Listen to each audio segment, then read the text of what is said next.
Hi guys, welcome to another episode of Minutes with M and M. Today is slightly different because we only have one M, which is me. So hi, I'm Menna and I have my friend with me today. We're gonna call you Chi Chi. Yeah. So you're not easily findable, ha ha ha. Oh, great. But yeah, so today me and her are gonna be chatting. Don't worry, we have another episode dropping on Wednesday as usual, where it'll be the regular M&M. But today we're gonna do a short episode and talk about a show that the season literally ended yesterday, and we had a lot of fun watching. So that's gonna be White Lotus. Yes. Yay! I'm very excited to talk about it. As you so should many be. thoughts. Perfect. Okay, so let's get right into it. So today we're going to be focusing on season 2 of White Lotus, and we're going to be talking about toxic masculinity as well as cheating. Exciting. So really, I'd say that those were probably the themes of this season: cheating and toxic masculinity. Yeah, that's really it. Like, describing the show to people doesn't make sense. It doesn't. I think I saw someone on Reddit say that another theme was like scamming people, and how like in general a lot of people this season were kind of scammed, even like with Cameron trying to scam Ethan. God, Cameron. You know what? Let's just dive into the awfulness. So there are basically 3 groups of holidayers this season rather. Yeah. So I guess let's start with, who should we start with? Let's start with Cam and Ethan, since we already mentioned that. For sure. I don't even know where to go to start from. So basically, there are 2 couples who come together as a foursome for the season, and honestly, let's just start with Cam, because he's arguably one of the worst people on the show. And I'm not even talking within his relationship. He's just, Theo James is very fine.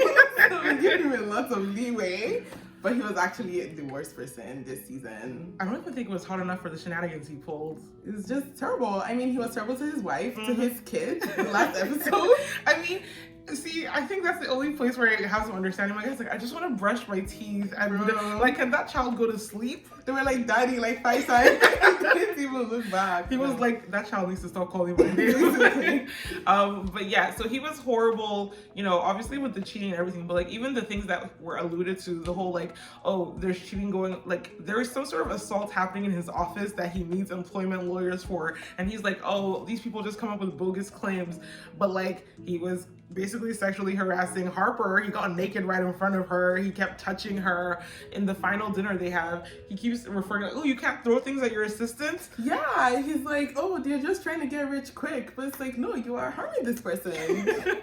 So I feel like he's very much like a Wall Street like dude bro. He fits it to a T. He's like an aggressive, annoying, I'm hot, I can do whatever. Ugh. Very much. And I think his wife even knows that. Like, Daphne knows that for sure. And she just tries to deal with it. She's just like, I'll just close my eyes and pretend it's not happening. But you know what? I don't even think she acknowledges how horrible he is outside of his like affairs. She's like, his co-workers are terrible, but he's okay. Because she's like that too. She's very smart. They're like, we don't watch the news. No, but yeah, I think Theo's like, his whole personality is a very specific kind of masculinity that sucks. It's like, oh, I'm hot, I'm rich, I can do whatever I want. Basically. And he's been a frat bro his entire life, especially in his dynamics with Albie. You can see that. And nope, not with Albie, Ethan. Let's talk about Ethan a little bit. Ethan sucks ass. He's a terrible husband, a terrible friend. I know he's not a friend to Cameron, but he's a terrible person in general. Ugh. And the thing, it's so disappointing because Harper deserves better. I don't care what anyone thinks. She does. Team Harper till the end. And I feel like Ethan was just not listening to anyone. Like, Harper was like, I feel like you're not attracted to me. You don't want to have sex with me. You want to have sex with your phone. And he's just like, okay, but you cheated on me. So let's get into what led us to that place. Literally the whole trip, Harper's like, I don't want to be here. I don't like these people. I'm here because of you. And instead of him to be grateful that his beautiful, smart wife is hanging out with these unequivocally horrible people, he's like, you're kind of a bitch. Do you know that? And he knows they're horrible. Like, it's not like he's clueless, right? He's a smart grown man. He knows they're terrible, but I think he's still stuck in those like college days where he was basically trying to one up Cameron. And I think that's the only reason he came on the trip. Well, then he's stupid because no. So before he even does the thing that begins the madness, he's already kind of shitty for not backing up his wife, even though he knows she's right. But let's get into him and Theo. I just called him Theo. Who's Theo? The actor's name. Cameron. Yes. Okay.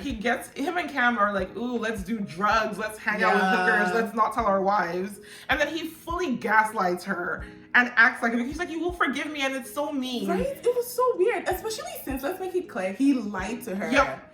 He was never going to tell her what happened. She had to find out for him to be like, oh, well, it was a lie of omission. Like, no, but I don't think he even admits to the stripper kissing him. oh, the stripper kissed him? Can you see? I didn't even... I called her a stripper, but it's Mia. Like, she kisses him, and he never tells her. So when he gets mad at her later, she does the exact same thing to him, and he loses his fucking mind. He's like, you're lying to me. We don't like each other. You're punishing me. It's not fair. Why don't you believe me? But I can't believe you, and you're lying. It's so... Ugh. He was borderline hallucinating at some point. No, it wasn't even borderline. He was lying there fantasizing about them having sex. But the thing is, it's not because he genuinely cares about Harper. It's because he feels like Theo is like, not Theo, but Cameron is like one-upping him and has a bigger dick. Can we swear on here? Yeah, we can swear. Okay, has a bigger dick than him, and it's his pride. It's an ego thing. 100%, because Harper fully says to his face, like you said, you don't want to have sex with me. And he's like, we're gonna gloss over that. Not important. Like, no. So he makes up this whole thing in his head that she's had sex with Cam. And to be fair, as the audience, we're not shown anything, but I truly believe that they did not have sex. I think she was flirting with him to make him jealous, but I think even if they got down to it, she would have just been repulsed by the awfulness that is Cam, because he is such a gross person. And she was never attracted to him, and she made that clear even to Ethan. And even when he was like grossly touching her like in dinner, she looked very uncomfortable, and she was drunk. Look, when he showed up naked in front of her, she mentioned it to her husband. She said, hey, by the way, just an awkward thing. And he was like, whatever, who cares? That's true. And that's why he's a bad husband. When she was uncomfortable, he didn't care. You know, when she brought it up, all the issues with him, he didn't care. He didn't have a problem until he felt like Cam was, one, aggressively pursuing his wife, and two, he felt like she had a reason to punish him. So it's not even like she's having sex with someone else. It's more like he's feeling betrayed because he doesn't even want to be with her, but it's fine. It's whatever. Let's pretend that doesn't happen. Such garbage behavior. He then tops off the shit sandwich by hooking up with our beautiful blonde Daphne. Which I did not know about until like 30 minutes ago. I thought they went behind the rocks to talk. Okay, but like now that you said that out loud, does that sound reasonable? She's showing him something like... Honestly, I can't believe... Okay, to be fair, I know we're talking about Cameron and Ethan right now, but I do give Daphne a bit of a pass, because it's like, in her mind, maybe she thought Harper slept with her husband, and maybe that's why she's like, okay, I might as well sleep with your man too. Okay, so I give Daphne no grace, because Daphne is a bad person. She's a rich white blonde lady who's like, oh, my life is so hard because I'm rich, but like, no, everything is good. She's already had outside babies. She said, oh, I fucked my gym teacher or whatever, and it makes me feel better about the problems of my marriage. Okay, cool. You have your own stuff you're dealing with. You know what? I don't even care, because she knows her husband is capable of sleeping with Harper. I don't even think it's really a reflection of Harper. It's the knowledge that when I'm about to call him the wrong name again. So Cam, not Cam. When Ethan tells her, I think Cam and my wife have done something, the reason it's so easy for her to believe it is because she knows her husband is horrible. Yes. So, and I think I saw a couple of people on Twitter talking about like the look she had in her eye, where she looked kind of sad. Yeah. And I think it's a sadness because she did tell Harper that her husband like sleeps around a lot. So maybe, but I know people were saying that, oh, her friendship with Harper, but we're friendship, guys. Thank you. We've been friends for a week. And for half of that time, you've just been genuinely terrible. Terrible. What do I do with that? We had like 2 conversations. I think the only reason I personally really like Daphne is because she doesn't complain. She really just enjoys her life. Fucks what she wants. It's okay. I'm screaming. Yeah. We're focusing on Ethan and the fact that when he believes, again, with no evidence, basically when confronted with the same situation he put Harper in, he totally unravels and immediately has sex with Daphne. That's literally it. It doesn't matter what she says, he just believes she's lying, and there's nothing she can do to prove herself. So he immediately goes to go sleep with someone else, and then and only then is he capable of having sex with Harper. Oh my god, what an insult. And I think this just goes to show even more that his entire character is centered around toxic masculinity. Like, none of this, his actions had nothing to do with his marriage and the fact that he loved his wife. He's like, how can you fuck my wife? When he threw Cameron in the ocean, he's like, how can you fuck my wife? My property, and not because I love her. Do you get? Because she's really there saying, okay, can we talk about this? And he's like, I know, I need to go fight Cam. Basically. No, I don't even know. If Cam is like an alpha bro, dude bro, frat jock, Wall Street, annoying douchebag, then Ethan's like, I'm a nerd, I'm quiet, I have no assertiveness, so I'm just... But you're the worst of them all. Because at least with Cam, you can tell he's a terrible person. But someone like Ethan, he was quiet the entire season. He's just like, oh, don't complain, da da da. But at the end of the day, he ended up to be just like a really shitty person. Like basically, it took him 7 days to unravel from quote unquote good husband to whatever he was. I mean, I'm not saying their marriage was perfect. Clearly, they were having sex issues. But at least prior to meeting this other couple, they were a loving, honest couple. Yeah, I mean, they believed what they were living in. So here we are. Okay. The next person I want to touch on briefly, even though he didn't really have a huge part in the show, is absolutely Tanya's husband. Tanya's husband, Greg. Yeah. So Greg, I don't know. Greg wasn't really on the show. He wasn't, but he also orchestrated an entire murder. Apparently. Allegedly. So here's the thing. I'm not sure if that was actually a murder attempt. Because they didn't make it clear, like, they didn't. Maybe he, like, the guy said he always had a gun on him. Maybe the rope was to tie the boat. Duct tape is used for lots of things. Like, it's sketchy. But I think the creator, Mike White, made a comment after the show, and he called them, like, the murder crew or something. So maybe they were really trying to murder her. I don't really understand the plan, though. Like, why take her out partying? Like, why invest so much time if you just wanted to kill her? Like, you could just have pushed her off the boat and be like, oh, she fell. The first day, actually. Exactly. Like, I don't really understand why it went the way it did. Yeah. But allegedly, these men were trying to kill Tanya. I really think it's possible that she just freaked out. And I think that's actually what happened. I think maybe Greg just had so much faith in her delusion. Because Tanya is very delusional, and the way she just jumped to that heavy conclusion that they were trying to kill her just because she saw a photo of Greg in the gay man's house. I actually thought that it was like a prenup thing where it's like, oh, she cheated, they filmed it, they were either going to blackmail her or like give it to Greg so he'd get a divorce and collect the money. Murder was not even something I considered. But on her phone call with Portia, I think she said because of the prenup, if they get a divorce, Greg gets no money, so she has to die. Which is what makes the whole thing weird. Like, why did they have her have sex with this guy? Right? Why were they giving her cocaine? Honestly, I don't understand what... Anyway, that's besides the point. The point is, Greg tried to kill his wife. There is no masculinity more toxic than that. And to be clear, I hate Tanya. If I was her spouse, I would also want her out of my life immediately. She's the worst. She's the absolute, I think I hated her from season 1. I know we're talking about season 2 right now, but I think she did to that black woman. There's no coming back from that. No, she was awful. She was just like a bad person. And like, I'm sorry, there's nothing that upsets me as much as stupidity. Like, there are things I can forgive wickedness, but stupidity, unacceptable. She was like, really? Even when, and maybe they did this for the plot, but you know when she saw Jack sleeping with his uncle? Yeah. And she didn't tell Portia right away, and later she told her. Oh, see, that's not stupidity. That's selfishness, which is another trait she has.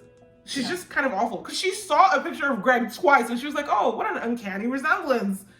Bitch, what? What? No. I don't like her. So I don't blame Greg for disliking her, but murdering her, that's a tad too far, bro. Strategy, especially since she saved his life, essentially. Exactly. She gave you more years to live. Also, you could have just kept cheating on her. Exactly. She's not very bright. She's not really. Because even when in the beginning of season 2, when she saw him talking on the phone outside the balcony, and she was like, "Oh, babe, what are you doing?" And it looked so sketchy. And she was like, "Oh, it's nothing, I'm sure." No. Yeah, this is now a Tanya dragging session. But the point is, Greg is also an example of toxic masculinity because nothing is clear about what was going on there. Was he straight? Was he having an affair with the man he used to, like, there was just a lot of confusion there. So Greg just gets on the shit list because he committed the murder, but he wasn't really a main character, so I don't want to focus on him too much. Yeah, and I guess like maybe with cheating, she technically maybe cheated on him with the Nikolai dude. But I mean, they drugged her and manipulated her. It took a lot. Like, out of everyone who cheated on the show, to be fair, I'm gonna give her that. Out of everyone who cheated on the show, she's the one who they had to really work to make it happen. Yeah. Plus, she already thought her husband was cheating, which doesn't give her justification, but you know, there was something there. Yeah. He was trying to kill her, so at least she had like nice sex the night before she died. Happy for her. moving on to the final group that has the most men, the family. Like, Yes. that's what I'm going to call them. And then The we'll... family. I don't... Albie, the granddad, and I don't know, the dad. The dad and the granddad. Yeah. So at the start of season 2, when I met Bert, the granddad, Albie's grandfather, I actually enjoyed him. So he was very misogynistic, but I was kind of like, oh, haha. Like, old people are gross. yeah, like, No. maybe he was there for comedic relief. I mean, he was. Yeah, so that's really just what I saw him as, Ugh. especially after I met his son, and they showed us all the things his son did, and maybe because this show didn't focus so much on the father, but I was like, oh, actually your son is kind of worse than you. No. However, I understand it came from somewhere. So, yeah. No, but Bert is disgusting. Let's just put it out there. He's gross as hell. So gross. Like, so is Dominic, who's the father, but Bert, the grandfather, is just, oh god, I can throw Yeah. up. Like, old gross men wanting to touch young women is never okay. He was hitting on everyone, talking about rape to Portia, Talking about his boners, being excited about the possibility of young women like him farting and not recognizing his age. Oh, it's so gross. It sucks. Also, outside of his actual behavior, it's also the way he references his relationship with his like dead wife and talks about how great it was. His son is literally like, we all know you were cheating. She was depressed. And he's like, no, that was true love. Like, no. Excuse me. Just such patriarchal bullshit. I know. No. And also, I think even when his son was like, oh, mom was sad, he's like, oh, who cares about her feelings? I know that I did nothing wrong. No, it's gross. No, zero. I do not like Bert at all. Getting into Dominic. Dominic is also horrible. I don't... I think the only difference between Bert and Dominic is that Dominic seemed to have some self-awareness where he knew he did a horrible thing, but he was just always so helpless. So that's the thing. He really was acting like an addict. He was like, Yeah. I crave vagina and I can't stop myself. Exactly. What is that? Do you know if he mentioned having like an addiction? I don't know, but he acted like someone who was a sex addict. Because like when he was dealing with Lucia and Mia, he was like, please leave, but oh, you tempt me. It was very like, I have no self-control whatsoever. And I have no sympathy there because they are extremely rich. Like if you need therapy, get it. Thank you. You did not have cheated on your wife like 8 times. I don't even know how many times, but you cheated on her for years and years. Like, and I feel like I don't love that they didn't give us specificity into the cheating because apparently he had been cheating for years, but something happened recently that was like so horrible that his wife and daughter couldn't take it anymore. I'm like, did you cheat with someone that was like your daughter's friend or something? Yeah. But yeah. They never really dove into like the big secrets that he was keeping. They never mentioned it. Yeah, but his whole thing to me is just like, he thinks he can solve everything with money. Yeah. And he does want to be held accountable for his issues. Yeah, it's so clear. So even at the beginning of the season, Dominic the dad, he gave Lucia and Mia the keys to his hotel room and the card so they could charge everything to the card. And they did so many things. And he just didn't notice. He was just like, oh, it's whatever.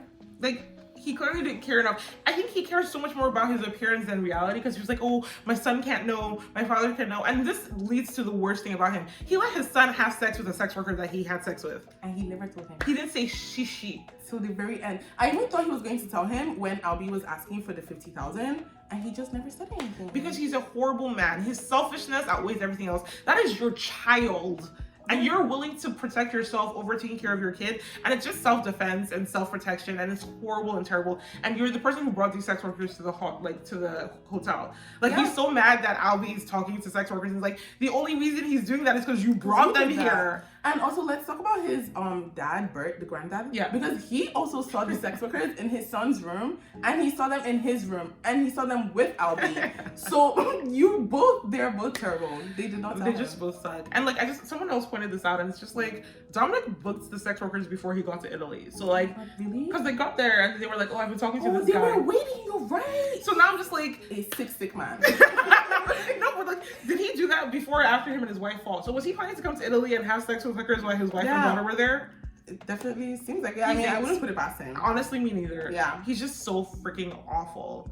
Yeah.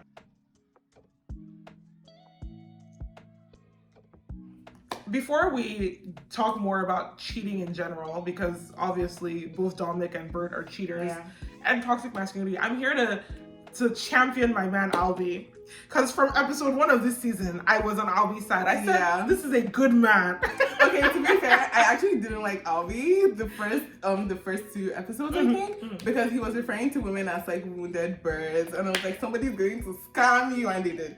They did, but I feel like it's like a general problem in media literacy, and also like just in general right now in how we talk about a certain kind of man. And let's be clear, there are 100% men who put on the facade of feminists and, you know, being progressive, and they're genuinely terrible. But all men who want to do that, and quiet men who are that way, are not necessarily bad men. And equating quiet, naive men with incels is bad. It's really bad. Because even though like I personally didn't love him, I didn't think he was an incel. But so many people were like, oh yeah, he's a misogynist. But he never really did anything. People were like, oh, he's gonna kill Portia, or he feels like he owns her, or he's so controlling. It's like, none of the things you're saying have been telegraphed on screen in any shape or form. And like, I understand wanting women to be cautious, but it's so problematic when you're putting out an idea to men that if they are nervous around women, or if they're unsure of themselves, or if they make a mistake, they will be viewed as predators who are trying to strike. Yes. And I also want to talk about him, like his relationship with Portia, and how when she stood him up, he was kind of sad about it. Yeah. And he was like clearly sad. And I know some people were like, oh, he doesn't own her. Excuse me, it's normal to feel human emotions. Do you get? Like, he had a plan with her. They were talking for like 2-3 days, and then she just left him. And she was talking to someone else in front of him, Kiki. Of course he's sad. And he didn't do anything. He literally went up to her just to confirm, hey, are we still hanging out? And she still said, yeah, I'm coming, wait for me. Because she's not serious. See? But, you know, Portia's on vacation. She's allowed to do what she wants to do. My point is, Albie didn't do anything wrong. He didn't have any negative outburst, reaction, or emotion that you could be like, oh, see, this is proof that he's faking it. He's being a nice guy, trademark. And I want to put it out there because, again, it's feeding into the idea that nice guys finish last. So one, that if you're a good guy, you're not gonna get the girl, but also if you're a good guy, you're faking it. And it's like, no. Like, Albie was annoying a little bit, and he was kind of extra, but he also seemed consistent. Like, it wasn't his parents, like his dad and his grandpa weren't acting like on vacation. He was like, oh, this is new, you've never been like this. His grandpa literally said, I knew you shouldn't have sent him to this school. Albie's clearly just a Gen Z guy trying to do better. Exactly. And I definitely don't blame him for like being overly like overcompensating with his niceness, because look at who he grew up around. Bro. Like, I'm sure he constantly has to remind himself to be very different from his dad. And that's why it's easy to take advantage of him. Right? Yeah. And I get it. You know, it can feel like if someone is overcompensating, they're faking, but that's not necessarily true. I think he's just like always thinking, okay, what's the wrong thing to do? And I want to make sure I don't do it. Like, the worst thing he did was kiss Portia when it was super awkward, but that was literally him taking Portia's instructions. She goes, oh, you know, be more aggressive. So he's like, okay, yeah, this is me being more aggressive. And all of us watching are like, oh God, Albie, no. But like, no, I think it's really important that we have people in general who are awkward, because it's not just a men thing. Like, there are women who are like, you need to kind of, some people need to grow into their confidence in like interacting with the opposite sex. And I just wanted to point that out. I feel like there's still people who are like, well, you know, he's terrible, he didn't learn a lesson, now he's gonna be more horrible to women. And it's like, everything that happened with Lucia, to me, yeah, he was dumb and he was scammed, but like, why is that bad? So I know him being naive is like a thing, but I don't think it's inherently a bad thing, because I feel like any other person would have hunted Lucia down once they found out that she scammed him. That's 50,000 euros. Bro, and I just want to point out the fact that he did the right thing. Like, people who are criticizing him, like, he had sex with a sex worker, not knowing, by the way, Lucia fully played game on this man. Good for her. Really she made her money at the end. Actress. Okay. But like, he hooked up with someone who was a sex worker, even though he didn't know that they were a sex worker. He paid her even though he really didn't have to. He was like, it's the right thing to do. And he continued to try and see her as a person afterward. Like, he didn't go, ew, gross, you're a prostitute, I'm never going to talk to you again. He was still interested in talking to her and having a relationship with her potentially, because he's dumb. But the point being, like, that's what we want. We want people to value sex workers as human beings and not look down on them. And then he thought that this was a woman that was in a trafficking situation that was gonna get hurt, and he tried to get the money to take care of her. Like, not to take care of her, but to make sure she was taken care of. And like you said, when he found out he was scammed, he didn't try and track her down or anything. He was just like, you know, it is what it is. And yeah, it's not his money, so it's easy, but like, he did everything right.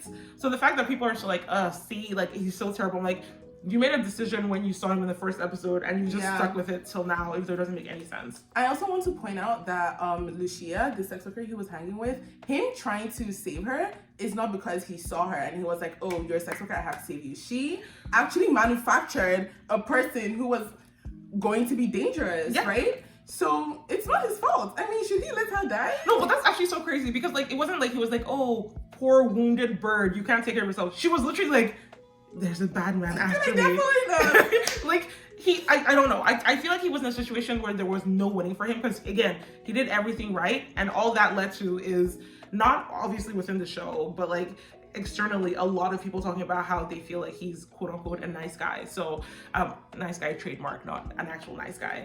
And I think it's just not great that that's where we are when we see characters like this.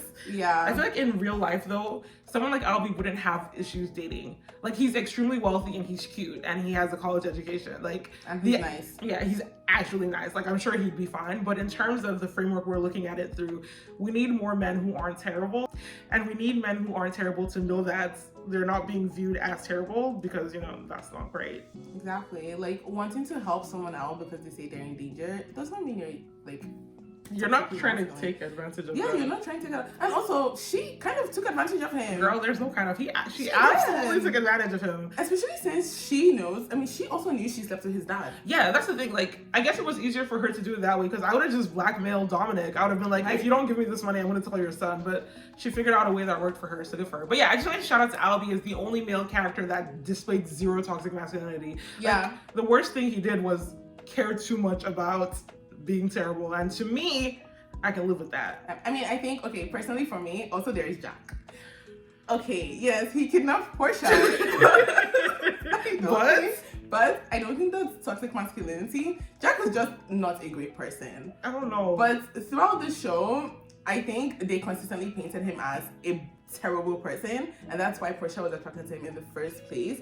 But I never really saw like any traits of toxic. I don't even think he was framed as terrible the first time he showed up. It's when they went on their date, I'm like, this guy kind of sucks. Yeah, but like it was when they ran off, right? They dined and dashed. Yeah, like the whole drinking all the time and just he was very much like, I'm here for a good time and I'm not using my brain, which is fine, I guess. But I just okay, fine. Maybe not toxic masculinity, but he was icky. He was very icky. But also, was he in trouble? Like, I like that you were sympathizing with him because you think he was a victim, but I stand by he kidnapped Portia. Yeah. So that's I don't know. I mean, he's probably not a victim because he's like he's clearly enjoying life and he did not seem sad. However, in that last scene, he seemed really sad. Yes, I was going to say. Also, I don't think he's having sex with his uncle because he was enjoying it. Thank you. I mean, at the very least, he can enjoy their money, right? But he's like, oh, Portia, I have to go back to this terrible place, but you don't have to. Fine, sympathize with Jack. I don't, but you can have that. Yeah, I mean, Jack afford this. I'm dead. And then, yeah, that's pretty much it in terms of the male characters and the way they display their behaviors. Yeah. In terms of cheating, obviously, we kind of touched on how all the men cheated. Daphne is the queen of cheaters. She had an entire child or two by someone who's not her husband. Yeah. Girl, do what you gotta do to survive, I guess. Yeah, it's okay. He doesn't seem to care that much, really. I mean, and at least she picked one person to hook up with. Cameron is like having sex with sex workers in various countries. Like, Lord knows, I just don't feel like he's being safe enough. But at least we saw a condom, so there's that at least. Yeah. Obviously, we've seen that Ethan has cheated as well. I don't consider Harper getting kissed by someone cheating. And so Harper apologized till the end. Portia cheated. Greg was probably cheating, although we didn't get an answer. I mean, did Portia cheat really? They weren't exclusive. Oh, I'm so sorry. I said Portia and I fully meant Tanya. Okay, Tanya. Tanya cheated, but I was gonna say like, oh, she was coerced into it. Yeah. Also, we think Greg was cheating. I like how she shot our good friend in the shoulder. He was like, is Greg having an affair? Is that what's important right now? No priorities. Zero. I love it. I think Greg was cheating. I don't think he was cheating. Really? But like when he was on the phone, he was like, oh, I'll see you, honey. Like, that's true. Maybe he is gay. Maybe he's gay. I don't know. Maybe he's been playing Tanya the whole time. Allegedly, we might find out more information in season 3 because the show has already been picked up. So I need some clarity on was Tanya actually getting murdered? I need to know because it was very unclear. Yeah. And then back to the people who were cheating. Dominic was cheating. Yeah. Bert was cheating. Albie didn't cheat. Albie didn't cheat. So he has that going from him. Yeah. I'm going to say Jack also cheated because he, you know, Yeah. our good friend Portia was under the impression that he wasn't fucking his uncle. I mean, did he cheat on his uncle? I don't know.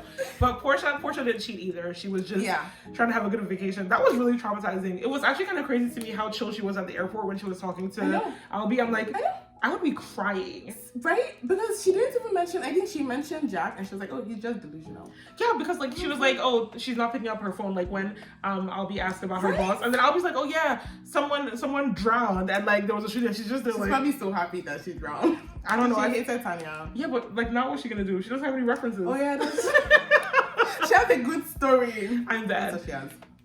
But yeah, season 2 of White Lotus was really fun to watch. I think it was significantly better than season 1. Yeah. I like the characters more. I also did actually. So I definitely prefer season 2 to season 1 because season 1 with Paula, Olivia, the 2 teenage girls, I hated it completely. Doing drugs, sending someone innocent to prison. No. It's just no. No, but yeah, season 1 definitely had a lot more moments where I was really angry. Yeah. And I felt like everyone was robbed in season 2. Like I said, I didn't like Tanya and she's dead. And then all the gay men who were trying to kill her are dead. Everybody else knows the truth about who they are and they seem to be happy. Like Harper and Ethan are pretending they're in love now. Good for them. Cam and Daphne are going to continue their shenanigans. Albie's in a good place with his dad and his grandpa, and he's learned a little bit and he got Portia's number. Yeah. Portia is free from Tanya. So everyone kind of ended happily. Kind of. I mean, I do want to say there was a lot of pretense this season because I was just thinking about the gay hotel manager. Yeah. And how she was like pretending to be straight. I mean, she wasn't pretending, but she was was just just closeted. closet. Yeah, for so long. And but she got a happy ending too. She finally had sex with a woman, and now she's friends with Mia, who's gonna take her to a gay bar. Yeah, and they have lots of money now. Like Mia got the job at the hotel that she wanted after almost killing a man. Like I feel like we're just gonna pretend that we didn't see that. And yeah, like Lucia got her money. So other than the people who died, everyone else got a happy ending. So... yeah, but I just want to make it clear that I feel like the people who died, I'm not going to say that they deserve to die. They kind of did though. But yeah, they were planning a murder, Antonia. I was like, well, you fucked up. Or you fucked around and you found out. Fucked around and found out, yeah. Yeah. But yeah, overall, fun season, had a good time, and I'm glad I watched it. Me too. I can't wait for the next season because I want to see if they're gonna bring in a consistent character, like maybe Greg. I think they're gonna bring like maybe one person a season carries over. Yeah, but I don't know who it will be. I would like it to not be Albie or anyone I like. I don't want it to be Albie because. Not because I don't want him to die, but I feel like Albie is like kind of boring to watch. I feel like things happen to him and he doesn't really make anything happen. I just don't want anyone I like. So I don't want Albie, I don't want Harper. I feel like coming back is not honestly, if you come back to White Lotus after a vacation like that, something bad's gonna happen to you. Yeah. So it should be someone I dislike, like maybe Cam. He can come back, he'll do something terrible, and then he'll die, and I can be happy. But would they kill Theo James? Yes, please. But we don't know. Either way, thank you for watching. We just wanted to talk a little bit about this and see what your thoughts are. How did you feel about the season? What do you think the themes were? Were you sad that Tanya died? If you were, you're wrong. You know, things like that. This is my friend Chi Chi. She had fun chatting with you. I did. It was so nice. And we hope you guys have a great rest of your day. Check back in a couple of days and we will have our regular video up. Thanks, guys. Bye.